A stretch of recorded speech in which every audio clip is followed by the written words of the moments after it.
अस्सलाम वालेकुम, हिंदुस्तानी रिपोर्टर में आपका स्वागत है। आज हम आपको एक दिल दहलाने वाली और सोचने पर मजबूर करने वाली खबर बता रहे हैं। यह खबर है एक 17 वर्षीय लड़की की आप बीती की।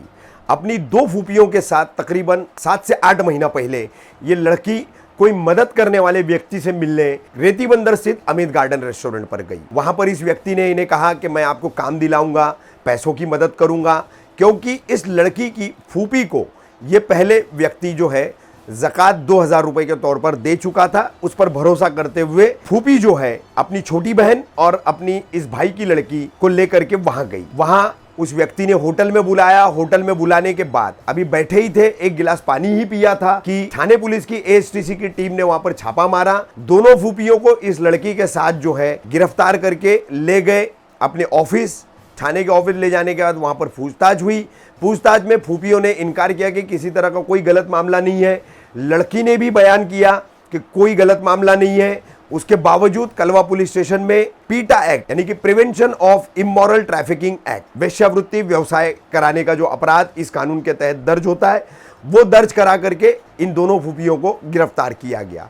इन दोनों की गिरफ्तारी के बाद इस 17 वर्षीय नाबालिग लड़की को भिवंडी की बाल कल्याण समिति का जो बाल सुधार गृह है वहां भेजा गया। अब यहां से इस लड़की की जो है तकलीफ देह और मुश्किलों भरी सफर की कहानी शुरू होती है। बाल कल्याण समिति ने इस लड़की को बाल सुधार गृह जो भिवंडी में वहां से भेजा वसई के अद्वैत रिहैबिलिटेशन फाउंडेशन में। वहां पर कोई सुनीता मैडम है, उसने इस लड़की पर अत्याचार किए, उससे टॉयलेट साफ करवाए, पूरे कमरों में पोछा लगवाया और लड़की ने मना किया तो उसके बाद जो है लड़की के इन्होंने पूरे बाल काट दिए। लड़की के बयान के अनुसार वहां पर इसी तरीके से व्यवहार और भी 6 से 7 लड़कियों के साथ किया गया। उसके बाद जब इस लड़की की मां ने कोर्ट में अर्जी डाल करके लड़की अपने कब्जे में देने की मांग की, जिस पर न्यायालय ने, कोर्ट ने ऑर्डर किया कि लड़की के बायोलॉजिकल माँ बाप उसकी कस्टडी मांग रहे और न्यायालय जो है उसको ऑर्डर कर रही है आप उन्हें दे दो। इससे पहले कोर्ट ने उस लड़की को कलवा पुलिस के जरिए कोर्ट में बुलवाया और उसका बयान दर्ज करवाया। वल्ठा नामक महिला पुलिस कर्मी बोईसर के रेस्क्यू फाउंडेशन में गई। वसई के अद्वैत रिहैबिलिटेशन सेंटर से, फाउंडेशन से इस लड़की को जो है बाल कल्याण समिति को बता करके बोईसर के इस रेस्क्यू फाउंडेशन में भेज दिया गया था। वहां पर जो है लड़की के माँ बाप जब मिलने गए तो उसको मिलने नहीं दिया गया, किसी तरह की कोई बातचीत नहीं करने दी गई और कहा कि हमको कोर्ट का ऑर्डर नहीं चलता, हम कोर्ट का ऑर्डर नहीं मानते। चाइल्ड वेलफेयर कमेटी यानी कि बाल कल्याण समिति का जब तक आदेश नहीं रहेगा हम किसी की कोई बात सुनवाई नहीं करेंगे और किसी तरह की कोई कार्यवाही नहीं करेंगे।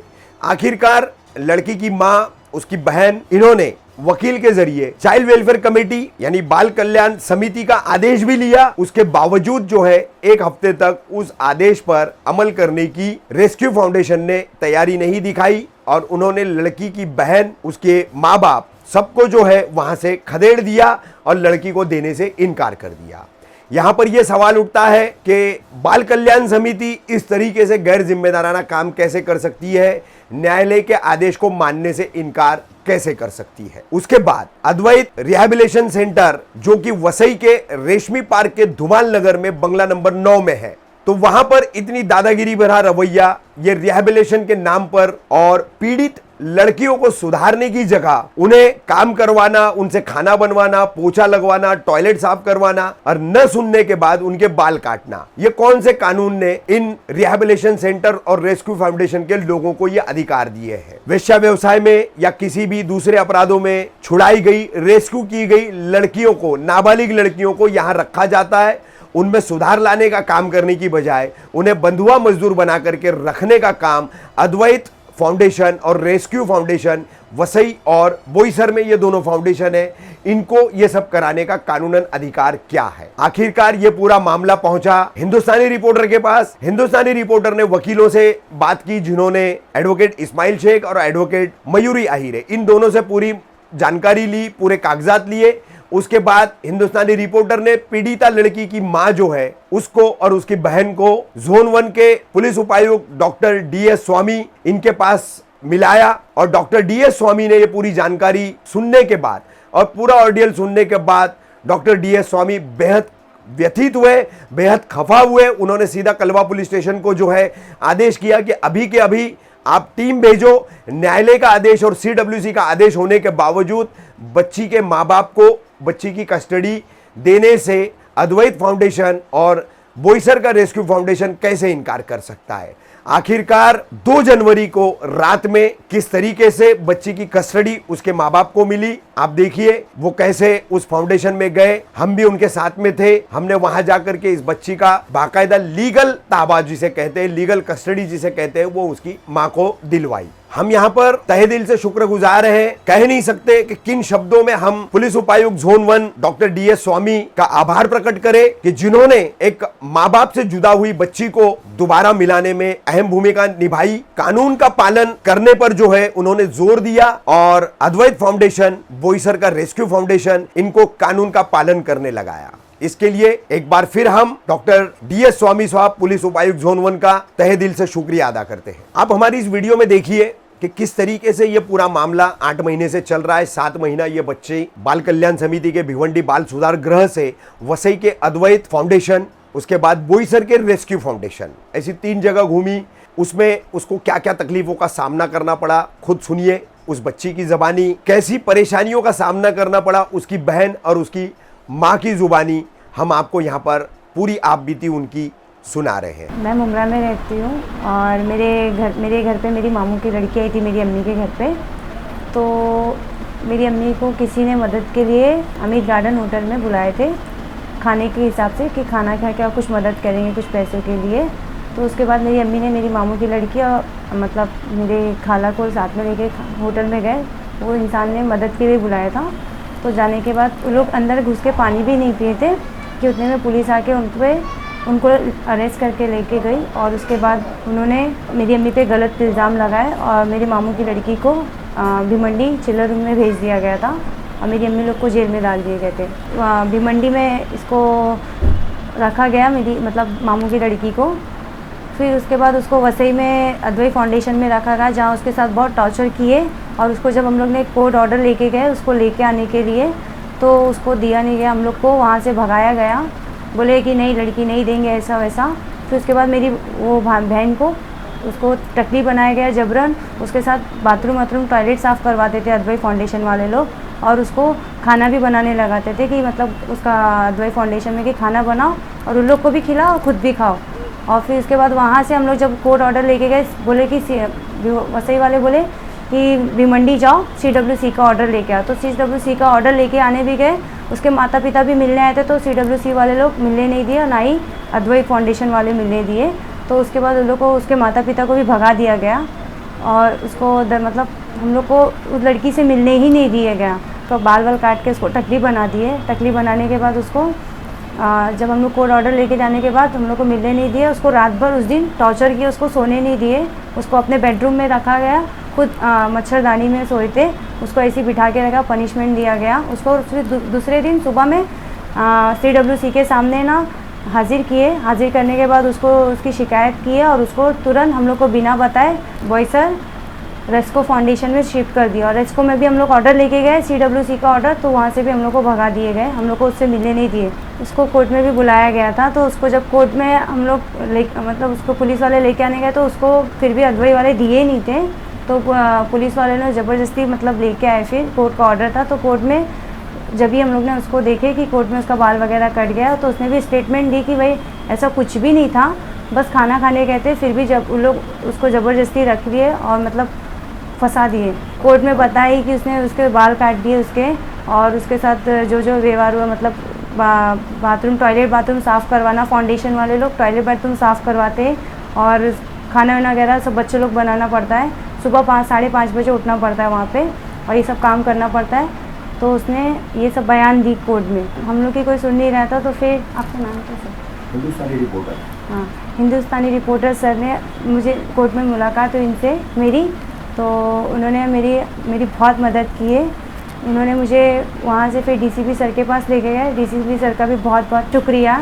और हिंदुस्तान रिपोर्टर सर जो है उनका भी बहुत बहुत एहसान है। ये नहीं होते तो आज हमारी लड़की नहीं मिलती। और इन्होंने ही हम लोग के साथ डीसीपी सर के सामने बिठाया और डीसीपी सर ने फिर कलवा पर्सनली फिर ये हमारे साथ पर्सनली कलवा पुलिस स्टेशन गए और पर्सनली हमारे साथ बॉय सर भी गए, जहाँ वहाँ पे उन्होंने जद्दोजहद करके लड़की को वापस लेके आए। ये सब कुछ हिंदुस्तानी रिपोर्टर सर के बदौलत और सर के एहसान के थ्रू ही मिले, नहीं तो हमारी बच्ची नहीं मिलती। क्या हुआ आपकी बच्ची के साथ, क्या मामला हुआ, क्या बताएंगे आप इस बारे में? मैं इस बारे में बताना चाहती हूँ कि वो लोग जहाँ पे बच्ची लोग को रखते बोलते कि हम लोग माँ बाप से ज़्यादा अच्छा देखते बोल के, तो वो लोग हम लोगों से भी ज़्यादा अच्छा नहीं देखते। जब मैं गई मेरी लड़की से ऑर्डर लेके भी गई, बात करेंगे बोल के छोड़ देते बोल के भी गई मैं उनके पास कोर्ट का ऑर्डर लेके, वहाँ से नहीं वहाँ से लेके आओ बोले, वहाँ से भी लेके गई। जब मेरी बच्ची से मिलने का था तो मेरी लड़की खिड़की में से हाथ डाल के चिल्ला रही है मम्मी मम्मी बोल के। ये मैडम है सो जो वसई वाली मैडम है सुनीता मैडम, उन्होंने धड़ाक से दरवाज़ा मूस दिया, गेट आउट गो गो बोलने लगे कि बाहर ढकल दी हम लोग को। जब मेरी लड़की सुन के चिल्लाने लगी, खिड़की में से आवाज़ भी दे रही, तो उसको हाथ पकड़ के खींच के घसीट के ले जाने लगी उसको। हाँ, और मेरी लड़की को तो बहुत टॉर्चर, बहुत बोले तो बहुत टॉर्चर। हम लोग को तो बात भी करने, कितने वक्त फ़ोन करके बोले कि तुम्हारी लड़की से बात करते। हम लोग जब आए तो हमारी लड़की से हमारे मिलने नहीं दिए। अच्छा, लड़की की रिहाई के लिए आपने कोर्ट से ऑर्डर लिया था? हाँ, लिए थे। तो क्या हुआ उस ऑर्डर लेने के बाद?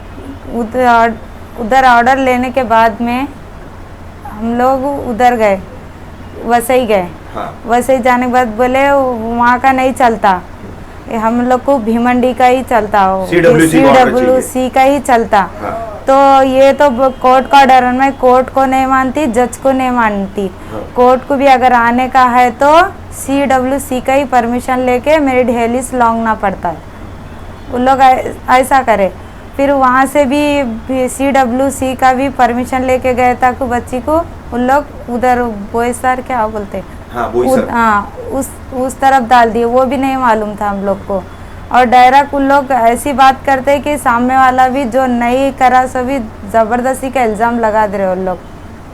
अच्छा, इस पूरे मामले में जो है फिर बच्ची कैसे मिली आपको? जो फर्स्ट तो जो रिपोर्टर सर है कोर्ट में, हिंदुस्तान के जो रिपोर्टर सर है वो मिले हमारे कोर्ट में।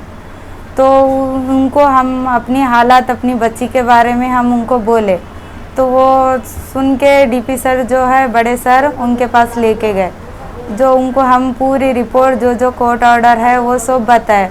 वो एकदम से ऐसा नहीं करना चाहिए था, ऐसा करे बोल को बहुत ये कर लिए उन्होंने, गुस्सा किए। हाँ। और उनके तरफ से और जो हिंदुस्तान के रिपोर्टर सर है, मैं तो उनका एहसान ज़िंदगी भर भी नहीं भूल सकती। उन लोगों का तो बहुत शुक्रगुजार हूँ मैं तो, कि दोबारी बार मेरी बच्ची मेरे हाथ को लगी। मेरे तो ये भी नहीं था कि मेरी बच्ची मेरे हाथ को लगेंगी बोल के।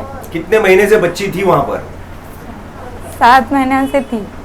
अच्छा, ये बताइए कि बच्ची के साथ क्या क्या हुआ उधर, बच्ची ने क्या बताया आपको? मेरी बच्ची ने मुझे बताया कि उन लोग मम्मी उन लोग बहुत टॉर्चर करते, बात भी करने नहीं देते, बोलते कि तेरी मम्मी तेरे से भूल गई, तेरे पापा लोग भूल गए, तेरे को बेच रहे थे, तेरे कर रहे थे।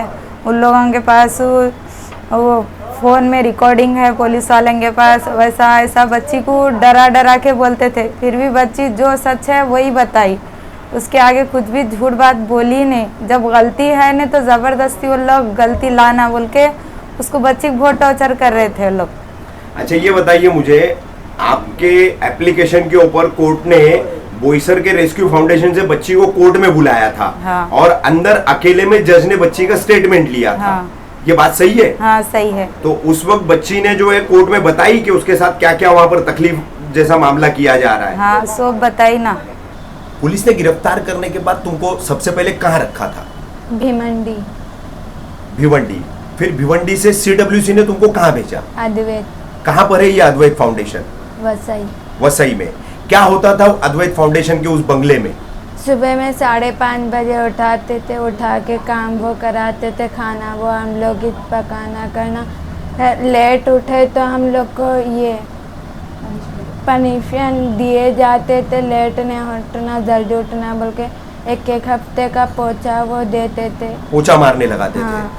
और क्या करने लगाते थे? बाथरूम वो सब धोना। उस दिन मम्मी पापा आए तो बोले मम्मी पापा से मिलने नहीं देते, करने नहीं। उस दिन मेरे बाल काटे बाद मैं बोली मुझे नहीं रहना है, मैं मर जाती हूँ बोल के फांसी भी लगा ली थी, तो फांसी हटा दिए। उसके बाद मम्मी पापा कुछ दिन बाद आए तो मम्मी पापा से मिलने दे तुम बोल के मम्मी पापा से फ़ोन में एक बार बात कराए थे। उसके बाद मम्मी पापा आए तो मम्मी पापा से बात करने नहीं दिए, खिड़की वो लगा दिए। मम्मी पापा की पनिशमेंट तुम्हें दिया जाता बोल के अपन जाली में सो गए। पनिशमेंट दिए जाता हाँ। है, पनिशमेंट के तौर पर तुमको मिलने नहीं दिया गया। हाँ, तो मच्छरदानी में अपन सो गए रूम में, मुझे मच्छर में ऐसे से बिठा के रखे, सोने नहीं दिए रात भर? नहीं सोने दिए। जिस दिन मम्मी पापा मिलने आए थे उस दिन? हाँ, अच्छा। तो मुझे सोने नहीं दिया, कुछ भी नहीं। फिर सुबह में CWC में लेके गए, झूठे ये बोले कि इसके मम्मी पापा आए थे, मैं मिलने नहीं दी। उसको लेके एक चमाट भी मारे थे उन्होंने। अच्छा, किसने मारा था ये चमाट? सिस्टर सुनीता ने रूम में। अच्छा। लड़कियाँ क्यों बस तो लड़कियों को टॉर्चर करते बोल के लड़कियाँ डर के नहीं बोलते। ये तुम्हारे बाल किसने काटे? सिस्टर मासलिन ने काटने कहाँ पर लगे काटे ये? चोटी से। कौन से रेस्क्यू फाउंडेशन में? अद्वैत। अद्वैत में ही काटे थे ये हाँ। बाल? बोईसर वाले रेस्क्यू फाउंडेशन में जाने से पहले? हाँ, अच्छा, तो ये बताओ वहाँ कितनी लड़कियां हैं? वहाँ 25 लड़कियाँ। तो ऐसे कितनों के साथ में इस तरीके का व्यवहार हो रहा है, मारपीट करना, बाल कटना, ऐसा कितनी लड़कियों?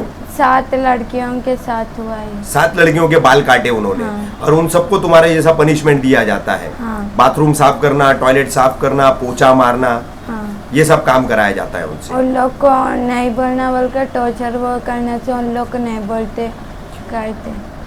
अच्छा बेटा, एक बात बताओ मुझे, सबसे पहले तुम अपनी दोनों फूफी लोग के साथ जब अमित गार्डन रेस्टोरेंट गई थी, हाँ, तो क्या हुआ था वहां पर? वहाँ पर हम फुप्पू बोले चलो खाना खाने जाएंगे, वो तो फुप्पू के साथ खाना खाने गई थी मैं।